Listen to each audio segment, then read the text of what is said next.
Hey guys, what is going on? My name's Tyler McNabb, and this is my YFZ450R. So as you guys know from the last video, we got the suspension all on this thing, except my rear shock. Still waiting on that, but hopefully that'll be here soon. This thing is a rolling chassis. We've got these beautiful Hauser long travel A-arms coupled with some also beautiful B&R Motorsports Springer shocks, triple adjust, triple rate, all the good stuff.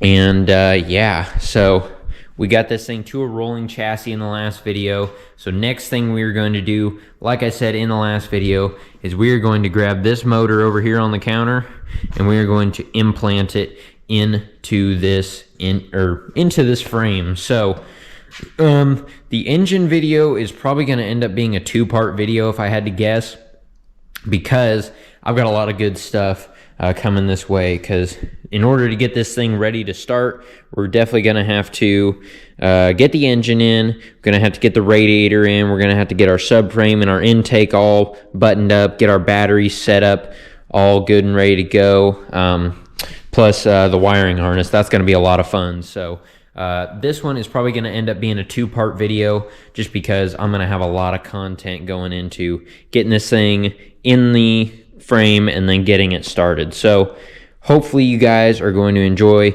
getting this thing up and going. I know I am so far. So really, before we get into this video though, I want to show you some of the sweet parts that we got for this machine that are related to the engine and getting this thing fired up. So I got a bunch of them laid out here on the counter. So we'll start our way over here and work our way over. So first thing we have is we have a brand new intake. I guess you could call this like an intake adapter. This goes inside the air box and replaces the old, if you guys know anything about the stock, well, I guess I could show you real quick.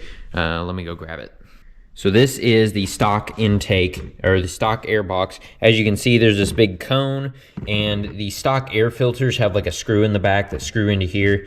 Get rid of this. If you do have a stock intake, get it out of there. It's not very good, and plus it's just real inconvenient in my opinion. So what this does is you drill out these rivets right here, drill out those rivets, and then this guy will be up there on the front of the air box. And then you can run the normal style clamp on foam filters, which is what I really like. So that is what we're doing first. That's going right there.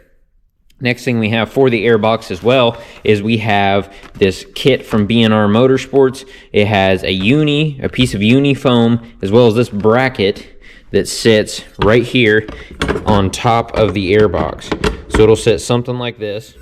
And I'm not 100% sure where it screws down and stuff, but it'll sit like this on top of the air box, and then this piece of foam goes over it. So it's just another area of protection with the foam filter, and just keeps your air filter as clean as you can possibly get it. And so we got that guy that's going to go in. And a lot of the top guys run this stuff from B&R, so I figured I might as well grab that too. Try to keep this motor as fresh as we can keep it. So that's in terms of intake. Next thing we have an upgraded oversized spall fan from B&R Motorsports as well.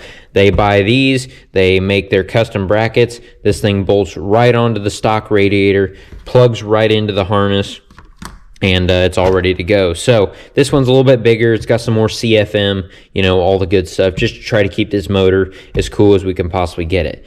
Next thing related to the radiator, we have a Moose Racing radiator cap, and all this does is this bumps up the pressure before it opens. And the reason for that is so you can eliminate the overflow bottle on the bottom of the bike. A lot of the top guys don't run a overflow, just because it just takes up a lot of space. So this gets rid of that and just cleans up the bike a whole lot, and just makes it so you don't have to deal with the overflow.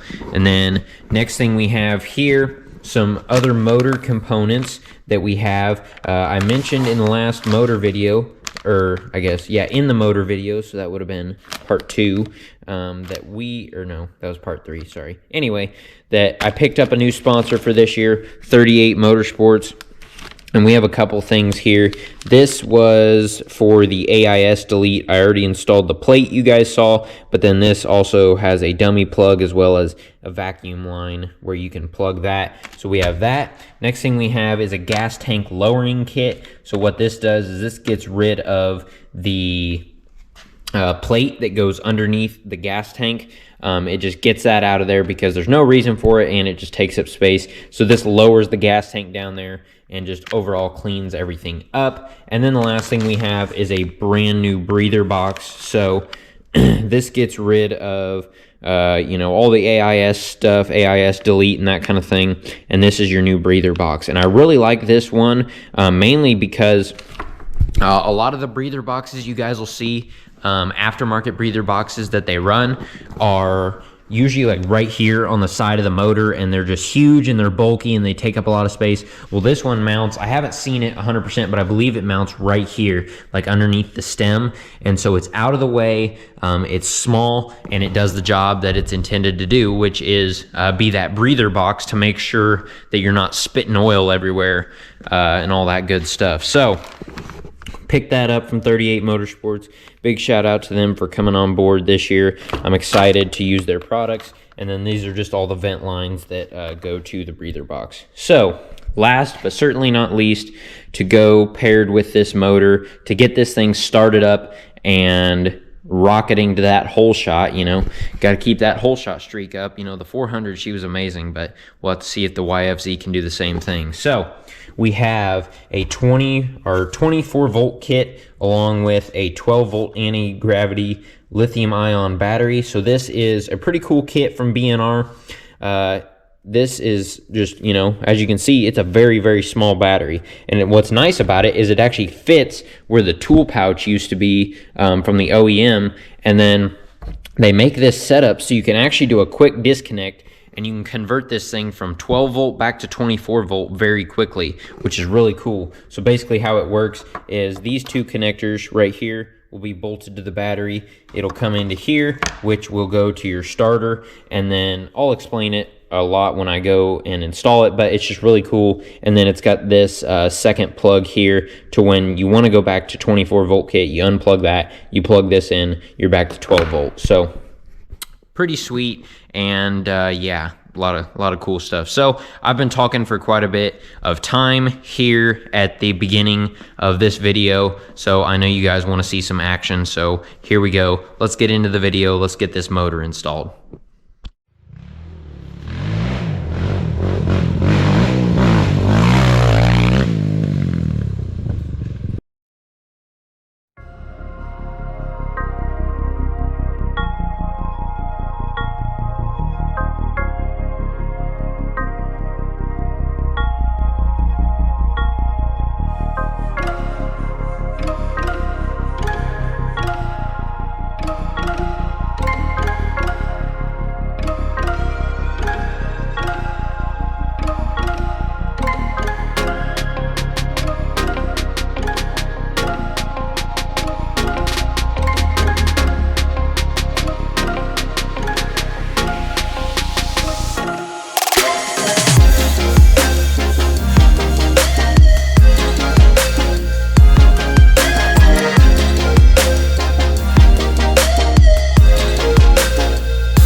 Okay guys, well, we officially have the power plant back in the frame. So it really wasn't too hard. I was having a little bit of issue getting that in the swing arm for a second, but then I figured out one of the bushings was just kind of pushed out. So I pushed that back in. It's all good. But man, yeah, got this thing back in the frame. And man, I'm kind of regretting not having the frame powder coated. I didn't want to because of the money. In reality, it probably would have been about $250-300 to just have the frame and the subframe powder coated black. I'm gonna be honest, I kind of regret not having done it because, oh man, this thing would have looked so fresh. But it's all good. It doesn't matter now. But yeah, it still looks pretty good, but it just, yeah, it doesn't look as good as fresh powder coat, which it never will. But anyway, it looks good. We got it in the frame. Next thing I think I'm gonna do is, I think I was looking at the, when I took this thing apart, I took a bunch of pictures of it, especially like the wiring, harness routing, and all that stuff. So I think the next thing I need to do is I need to get the subframe on, get like the battery box and stuff in place back here, get the intake and all that good, and throw the wiring harness in before I do like the radiator and that kind of stuff. Just because like with how the radiator sits and the wiring harness with how it runs through here, I think I've got to do the radiator actually towards the end, it looks like. So I think next thing I'm going to do is that. I got the throttle body sitting over here. I threw it in the vapor blaster real quick, cleaned it up pretty good. I didn't like do a hardcore like spray on it. I actually turned the air pressure down. Normally I spray about 80 psi. This was probably at like 50-60 psi, and I was super far back because I just wanted to clean it up and not like just spray hard on it, because I didn't want that stuff getting on the inside, getting the media and stuff getting on the inside. So it turned out pretty good. It looks good, and it's nice and cleaned up without having to totally disassemble it. So that is pretty sweet. I'm going to get all the covers and stuff off that, and then we can get that thing in here as well as our brand new intake and all that fun stuff. So that's probably going to take the majority of the afternoon, is getting all that squared away, and then we'll see where we are after that. So let's get this thing together.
Okay guys, well, I am going to close out this video here. I've gotten a lot done. Like I said, I was going to divide this motor video up into 2 videos.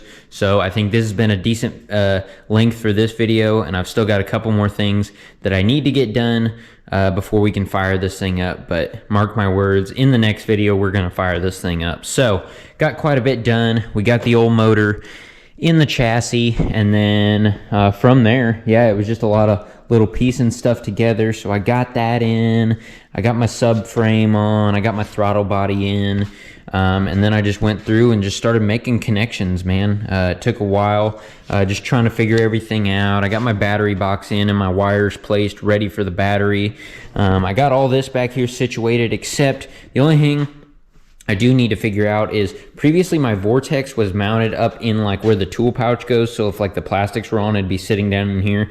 The person who owned it before me just sat it in there, but with my 24-volt system, that is where my battery, my second battery, is going to go. So what I need to do is I need to probably buy a Vortex mount for the back of this thing, get it mounted up in there, so that way that is good. But other than that, that's good. I got everything in place, everything plugged in back here. I got almost everything plugged in over here. We got our, see, what's it called? Throttle positioning sensor plugged in, and then I forget what this is called down here, but this is kind of like the idle adjustment type thing. Got that plugged in, got our stator plugged in. This plug is open because this is where my kill switch will plug in, as well as there's a couple plugs over here I'm not 100% sure about. I think this may have been, or no, this guy was from the speed sensor, I know that. So that's a dummy plug there. This one I'm not 100% sure about. I'll figure that out in a minute. But yeah, that's where the kill switch is going to go. I got my starter hooked up here, and then all this stuff up front. We got our bracket hooked up. We got our voltage regulator, our relays, all that stuff plugged in. We got our dash all plugged in, all that good stuff, headlight brackets and plastic brackets. And then you guys also saw I got my 38 Motorsports breather box up and going, and I've got my hose routed down here, so that's pretty sweet. It goes, one of them, there's 2 coming out the back, one of them goes to the head, the other one goes over down here to the crankcase. So we got all those vent lines hooked up for now. This one I'll probably end up trimming, but I just left it for now. This one I got trimmed. And then the other one just comes out the top here, goes down, and just sits down in here. I'll probably put a zip tie on that just to hold it in place, but it's all ready to go. These plugs up here are for the radiator, so those are just waiting for that. And yeah, I mean, this thing is coming together. It's starting to slowly, more and more, look like a quad. So I am really pumped for this thing and ready to get this thing going. So like I said, next video, we're going to get this thing started, mark my words. So hopefully you guys enjoyed the first part of the motor install, getting this thing ready to go and fired up. And hopefully you guys have been enjoying the whole build series itself. Lots of good stuff. Lots of good stuff going on, and honestly, we still got some more good stuff coming at you. So got some more cool parts coming. Still waiting on a couple things, but hopefully they'll be here shortly, and then we can get this thing ready to go and hopefully get some good ride time on it before the season starts. So with that, once again, I want to thank you guys for coming and watching. I really do appreciate it, and I will see you in the next one.